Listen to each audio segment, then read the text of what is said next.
Hey guys, I'm Saurabh. Welcome to the channel. So good to see you people back again. Today in this video, we are talking about gimbals. Now gimbals were not that common, but now since they have become so accessible, compact and cheaper, it's a must-have for every cinematographer out there.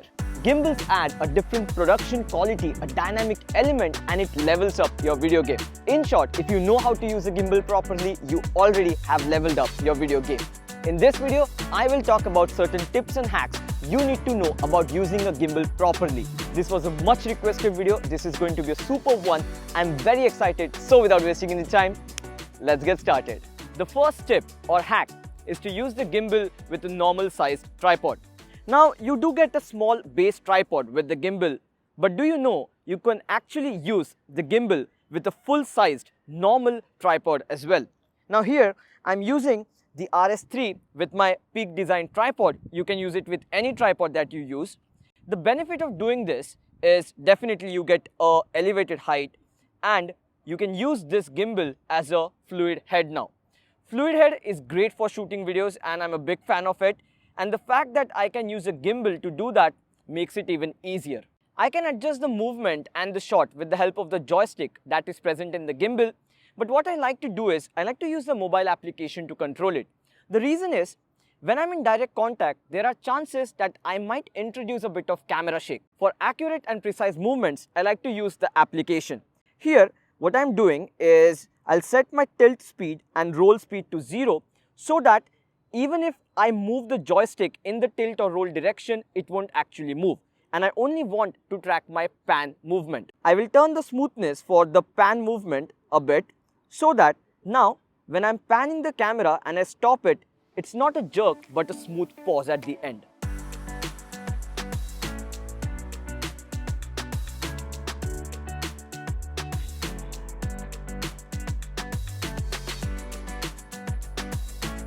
Next tip is mastering the ninja walk. This is the most important tip from the whole video. Your gimbal is responsible for balancing the pan, tilt and roll axis. But if there's any kind of vertical movement, your gimbal cannot stabilize it and you will see shake in your videos. Now, when I'm walking, suppose I'm walking in the forward direction and I'm walking normally, then I'm introducing a bit of vertical shake. So what I have to do is do a ninja walk. What is that? I'm going to bend my knees a bit and then I'm going to place my heel first and then the toe. So this is what I'm trying to do. Heel first, then the toe, back straight and I'm moving forward. If I want to move backward, I'm going to do the exact same thing.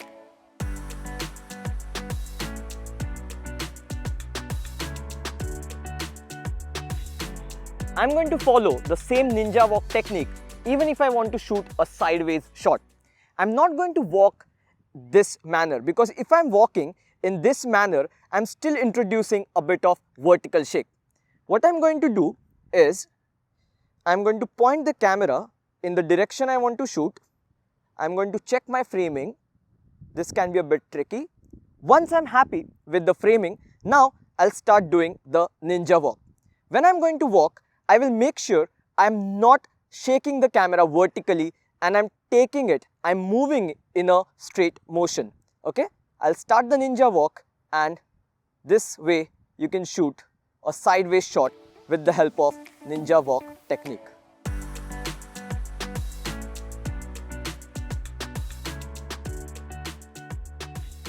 The next tip is focal length.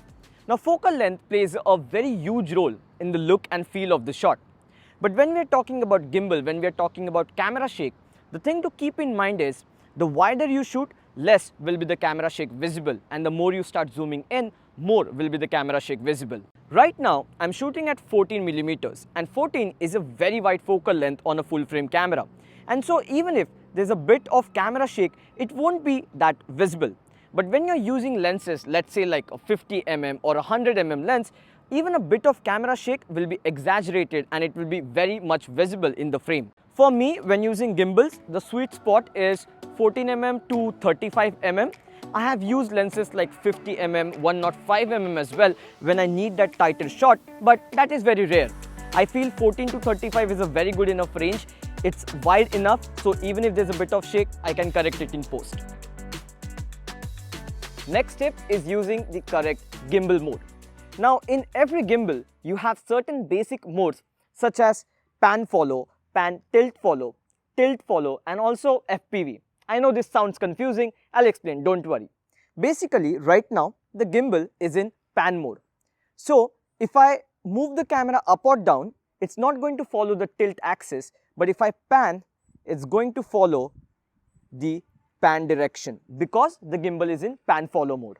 If I switch to pan tilt follow, it will follow the pan motion and also the tilt motion as well. You have to choose the mode depending on the kind of shot you want to shoot.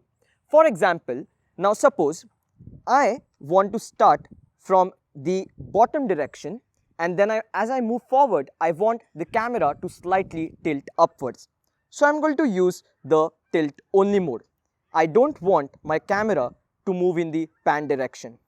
So what I'm going to do is point the camera down, adjust my frame, and as I'm moving forwards, I'm going to bring my camera up and it will follow the tilt direction.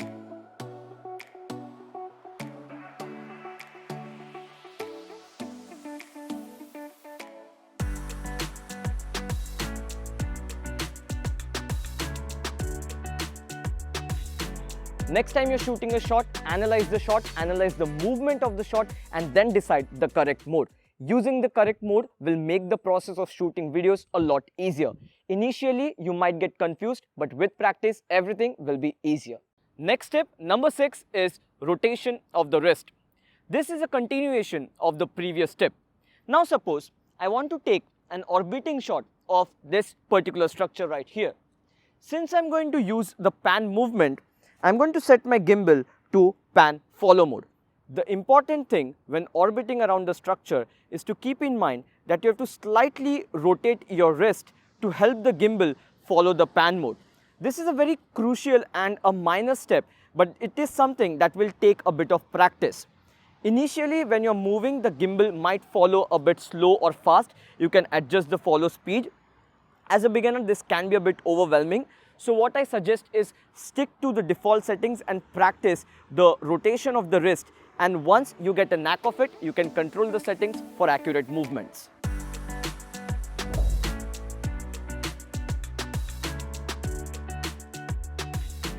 The last tip or the hack for today's video is to use the base tripod of the gimbal separately with the camera. In the first tip or hack that we saw in today's video, we ditched this small tripod. Now we are ditching the gimbal. We are using this tripod, and the thing is, this is not a tip related to gimbal, but you do get this small stable tripod with the gimbal itself, so you can use it for lower angle shots. When you're buying a gimbal and you get a free tripod along with it, why not use it to its full potential? That's it for this video, guys. I hope you enjoyed the video, and if you did, press the like button, subscribe to the channel, very important. If you haven't subscribed yet, we are very close to 1 million subscribers. We have just crossed 900k last week. Thank you for that. And coming back to the video, let me know which was your most favorite tip or hack from the video. I'll talk to you guys in the next one. Bye.